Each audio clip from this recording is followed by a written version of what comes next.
আকাশবাণী গুৱাহাটী ডিব্ৰুগড় সন্ধিয়া 6 বজাৰ বাতৰি পঢ়িছো দিশা শৰ্মাই লোকসভা নিৰ্বাচনৰ পঞ্চম পৰ্যায়ত কাইলৈ 6খন ৰাজ্য আৰু 2টা কেন্দ্ৰীয় শাসিত অঞ্চলৰ 49টা সমষ্টিত হ'বলগীয়া ভোটগ্ৰহণৰ বাবে সকলো প্ৰস্তুতি সম্পূৰ্ণ কৰি তোলা হৈছে তৃতীয় পৰ্যায়ত উত্তৰ প্ৰদেশৰ 14টা মহাৰাষ্ট্ৰৰ 13টা পশ্চিমবংগৰ 7টা ঝাৰখণ্ডৰ 3টা বিহাৰ আৰু উৰিষ্যাৰ 5টাকৈ লগতে জম্মু কাশ্মীৰ তথা লাডাখত এটাকৈ সমষ্টিত ভোটগ্ৰহণ হ'ব এই পৰ্যায়ত মুঠ 695 গৰাকী প্ৰাৰ্থীৰ ৰাজনৈতিক ভাগ্য নিৰ্ণয় হ'ব এই পৰ্যায়ত প্ৰতিদ্বন্দ্বিতা আগবঢ়োৱা আগশাৰীৰ প্ৰাৰ্থীসমূহৰ ভিতৰত বিজেপিৰ ৰাজনাথ সিং স্মৃতি ইৰাণী পীয়ুষ গোৱেল কংগ্ৰেছৰ ৰাহুল গান্ধী কেএল শৰ্মা এনচিৰ উমৰ আব্দুল্লা আৰু এলজেপি ৰামবিলাসৰ চিৰাগ পাছৱান অন্যতম ষষ্ঠ আৰু সপ্তম তথা অন্তিম পৰ্যায়ৰ লোকসভা নিৰ্বাচনৰ প্ৰচাৰ পূৰ্ণগতিত অব্যাহত আছে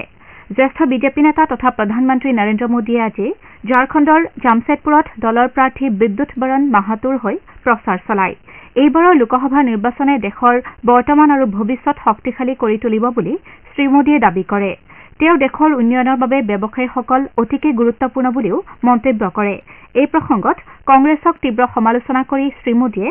বিৰোধী দলটোৱে ব্যৱসায়ী সম্প্ৰদায়ক দেশৰ শত্ৰু হিচাপে গণ্য কৰে বুলি দাবী কৰে ব্যৱসায়ী আৰু বিনিয়োগকাৰীসকলৰ বিৰোধিতা কৰিলে জনসাধাৰণৰ কৰ্মসংস্থাপন লাভৰ ক্ষেত্ৰত অসুবিধাৰ সৃষ্টি হ'ব বুলি জ্যেষ্ঠ বিজেপি নেতাগৰাকীয়ে মন্তব্য কৰে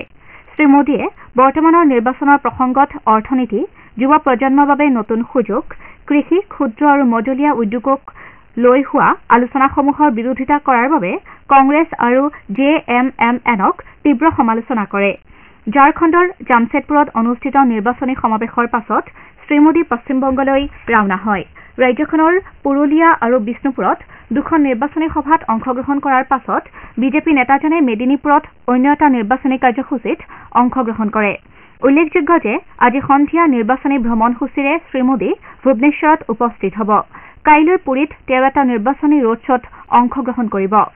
ইফালে বিজেপিৰ জ্যেষ্ঠ নেতা তথা কেন্দ্ৰীয় মন্ত্ৰী অমিত শ্বাহে আজি উত্তৰ প্ৰদেশ আৰু বিহাৰত নিৰ্বাচনী কাৰ্যসূচীত অংশগ্ৰহণ কৰে উত্তৰ প্ৰদেশৰ প্ৰয়াগৰাজ আৰু জোনপুৰৰ নিৰ্বাচনী সভাত ভাষণ দিয়াৰ পাছত বিজেপি নেতাগৰাকীয়ে বিহাৰৰ বেতিয়াত নিৰ্বাচনী সভাত অংশগ্ৰহণ কৰে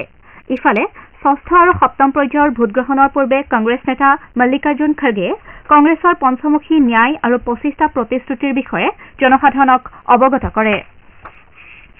উত্তৰ পূব সীমান্ত ৰেলৱে গ্ৰীষ্মকালত যাত্ৰীৰ অতিৰিক্ত ভিৰ নিয়ন্ত্ৰণৰ বাবে কেইখনমান ৰেলৰ চলাচল নাইবা যাত্ৰাৰ সময় বৃদ্ধি কৰাৰ সিদ্ধান্ত লৈছে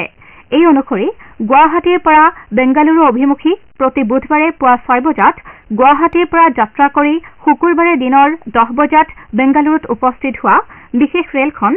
29 মেৰ পৰা 12 জুন পৰ্যন্ত চলাচলৰ বাবে সম্প্ৰসাৰিত কৰা হৈছে উভতনি যাত্ৰাত ৰেলখনে প্ৰতি দেওবাৰে 12:30 বজাত বেংগালুৰুৰ পৰা যাত্ৰা কৰি পুৱা 5:30 বজাত গুৱাহাটীত উপস্থিত হোৱা এই বিশেষ ৰেলখন 26 মেৰ পৰা 9 জুন পৰ্যন্ত চলাচলৰ বাবে সম্প্ৰসাৰিত কৰা হ'ব একেদৰে মাইসূৰৰ মুজাফ্ফৰপুৰ সংযোগী ৰেলখন মাইসূৰৰ পৰা প্ৰতি সোমবাৰে দিনৰ 10:30 বজাত যাত্ৰা আৰম্ভ কৰি বুধবাৰে দিনৰ 1:30 বজাত মুজাফ্ফৰপুৰত উপস্থিত হৈছিল যদিও এই ৰেলখন 10 জুন পৰ্যন্ত চলাচলৰ বাবে সম্প্ৰসাৰণ কৰা হৈছে উভতনি যাত্ৰাৰ দিশত এই ৰেলখন প্ৰতি বৃহস্পতিবাৰে দিনৰ 1 বজাত মুজাফ্ফৰপুৰৰ পৰা যাত্ৰা আৰম্ভ কৰি শনিবাৰে বিয়লি 4:40 মাইসূৰত উপস্থিত হৈছিল এই ৰেলখন 13 জুন পৰ্যন্ত চলাচলৰ বাবে সম্প্ৰসাৰণ কৰা হৈছে তিনিচুকীয়াৰ চেনাইৰাম উচ্চতৰ মাধ্যমিক বিদ্যালয়ত জিলাভিত্তিক এখন চিত্ৰাংকন প্ৰতিযোগিতা অনুষ্ঠিত কৰা হয় ছাত্ৰ ছাত্ৰীসকলৰ সুপ্ত প্ৰতিভা বিকাশৰ উদ্দেশ্যে আয়োজন কৰা প্ৰতিযোগিতাখনত মুঠ 62 গৰাকী ছাত্ৰ ছাত্ৰীয়ে অংশগ্ৰহণ কৰে প্ৰথম দ্বিতীয় আৰু তৃতীয় স্থানপ্ৰাপ্ত ছাত্ৰ ছাত্ৰীসকলক পুৰস্কৃত কৰাৰ লগতে জিলাখনৰ বিভিন্ন বিদ্যালয়ক প্ৰতিনিধিত্ব কৰা ছাত্ৰ ছাত্ৰীসকলক উদ্যোক্তাসকলে প্ৰমাণপত্ৰ প্ৰদান কৰে